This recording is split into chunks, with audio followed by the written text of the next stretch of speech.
Hello दोस्तों, मैं smart भैया में आपका हार्दिक स्वागत करता हूं। और चलिए चलते हैं हम अपने एक नए टॉपिक की तरफ, जिसका नाम है प्रकाश का अपवर्तन। तो आज हम जानेंगे कि प्रकाश का अपवर्तन क्या होता है। तो देखिए, प्रकाश का अपवर्तन क्या होता है। दरअसल मैंने आपको पिछली वीडियो में प्रकाश के परावर्तन के बारे में बताया था, और इसमें हम जानेंगे प्रकाश के अपवर्तन के बारे में।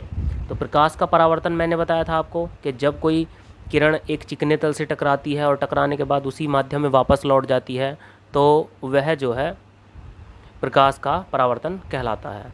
लेकिन यहाँ पर क्या होगा, यहाँ पर दो माध्यम होंगे।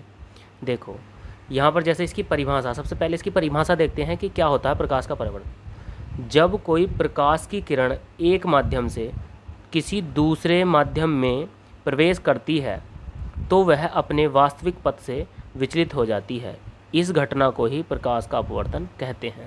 मतलब क्या है, देखो यहाँ पर चित्र से समझेंगे कि ये जो है एक किरण है, ठीक है। ऊपर जो है एक माध्यम है, पूरा ये माध्यम है यहाँ पर एक, जैसे वायु हो गया, ठीक है। वायु ऊपर माध्यम है और नीचे एक माध्यम है कांच। यानी कि ये जो प्रकाश की किरण है, ये जो प्लेट सी चमक रही है, जो बीच में लाइन चमक रही है आपको, ये मुख्य पृष्ठ है। तो ये कांच के अंदर जा रही है किरण, ये यहाँ से किरण क्या है, अपने कांच के अंदर जा रही है, ठीक है। तो जो किरण आती है उसको आपतित किरण कहते हैं, और इस पृष्ठ से टकराई और टकराने के बाद इसके अंदर चली गई।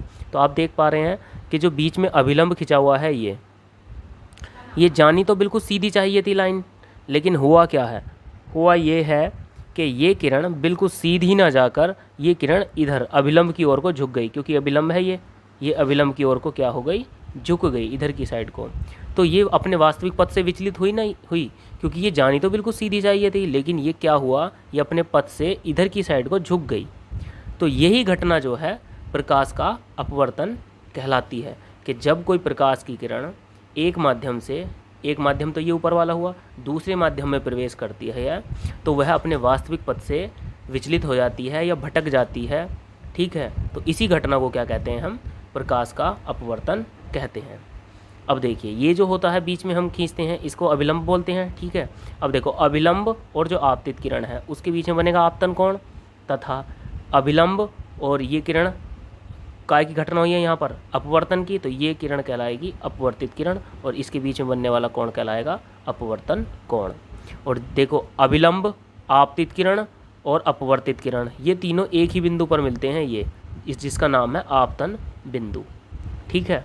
यही किरण उल्टी भी हो सकती है, यानी कि माध्यम अगर चेंज हो जाए तो फिर क्या फ़र्क पड़ेगा। तो फिर देखो, यहाँ पर तो ये वायु जिसको विरल माध्यम कहा गया है और कांच जिसको सघन माध्यम कहा गया है, यही उल्टा हो जाए कि जैसे कांच ऊपर हो और वायु नीचे हो, तब क्या फ़र्क पड़ेगा। तो इसमें भी ये हम देख सकते हो, अब के क्या है, कांच ऊपर है और वायु नीचे है। तो अब क्या होगा, अब ये किरण जो है, ये किरण आई और आने के बाद अब ये अभिलंब, अभिलंब से ये था, इससे दूर हट गई, क्या हट गई, दूर हट गई। ये आनी तो बिल्कुल सीधी चाहिए थी, लेकिन ये क्या हुआ, ये अभिलंब से दूर हट गई। तो आप देख पा रहे होंगे अच्छे तरीके से कि यहाँ पर जो है अपवर्तन हो गया है, क्योंकि ये आनी तो बिल्कुल सीधी चाहिए थी ऐसी, लेकिन अपने मार्ग से विचलित हो गई, दूर हट गई। तो यहाँ पर देख सकते हो कि यहाँ पर भी हमारी परावर्तन की घटना, अपवर्तन की घटना हो चुकी है, ठीक है। अब देखो, इसके कुछ बारे में बेसिक पॉइंट हैं, ये भी आपको जानने चाहिए। जब प्रकाश की किरण विरल माध्यम से सघन माध्यम में प्रवेश करती है तब वह अविलंब की ओर झुक जाती है। जब कोई किरण विरल माध्यम से सघन माध्यम प्रवेश करती है तो वो अविलंब की ओर को झुक जाती है। झुक रही है नहीं अभी अविलंब की ओर को, ये किरण ये यहाँ आनी चाहिए थी, लेकिन ये अविलंब की ओर को झुक गई, ठीक है।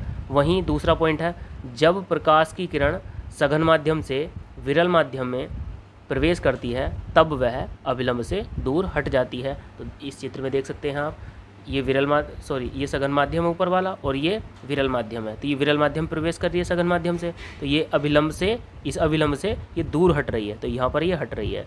आनी यहीं पे चाहिए थी, लेकिन ये अभिलंब से क्या हुई, दूर हट गई, ठीक है। और यहाँ पर देखो, एक तीसरा पॉइंट और है, अपवर्तन में आपतन कोण, यानी कि जो कोण आई है वह अपवर्तन कोण आर का मान जो है बराबर नहीं होता, यानी कि कोण आई जो है वो कभी भी बराबर नहीं होता, ठीक है दोस्तों। अब चलते हैं इसके नियम। जैसे कि आपने परावर्तन के नियम पढ़े हैं, वैसे ही अपवर्तन के भी दो नियम हैं, ठीक है। चलते हैं अपने नेक्स्ट पेज पर, देखिए ये अपवर्तन के नियम हैं। ठीक है, अब यहाँ पर देख सकते हैं प्रकाश के अपवर्तन के निम्न 2 नियम हैं। सबसे पहला नियम क्या कहता है? पहला नियम ये कहता है आपका, देखो मैं आपको बता देता हूँ, 1 मिनट रुकेंगे। पहला नियम आपका ये कहता है,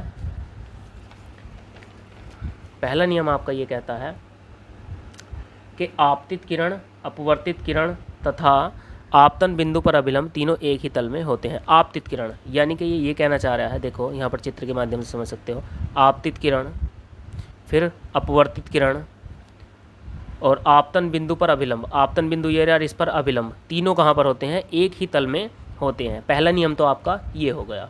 ठीक है, और दूसरा द्वितीय नियम क्या कहता है? किन्हीं 2 माध्यमों के लिए आपतन कोण की जया, आपतन कोण का मतलब है वही कोण, ये वाला जो कोण है आपका, ये इसकी जया, जया से मतलब है साइन लेना उसके साथ। तो आपतन कोण की जो जया है तथा अपवर्तन कोण की जया, यानी कि जो आर बन के आ रहा है इसकी जया, इसके साथ साइन लो।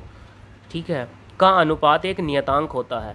इसका मतलब ये हुआ कि आई और आर, इन दोनों को अगर हम अपोन में रख दें, इनका अनुपात बना दें, तो वो एक नियतांक के बराबर आएगा, एक नियत वैल्यू के बराबर आएगा, एक प्रकार से ये कह सकते हो आप। ठीक है, यहाँ पर देखो इसके बारे में बताया गया है कि जहाँ पर साइन आई क्या है? आपतन कोण की जया, और साइन आर है अपवर्तन कोण की जया। एन क्या है? पहले माध्यम के सापेक्ष दूसरे माध्यम का अपवर्तनांक। ठीक है, ये देखो ये ज़्यादा इम्पोर्टेंट है, नोट पॉइंट जो है। अपवर्तन के दूसरे नियम को ही स्नेल का नियम भी कहते हैं। ठीक है दोस्तों, तो आपको मैंने ये टॉपिक क्लियर करवाया, तो आप बताना कमेंट सेक्शन में कि ये टॉपिक आपको कैसा लगा। और नेक्स्ट जल्दी ही हम नेक्स्ट टॉपिक पर वीडियो बना के लेके आएंगे आपके सामने, जो आपके लिए बोर्ड एग्ज़ाम के लिए बहुत ज़्यादा लाभकारी होगी। थैंक यू दोस्तों।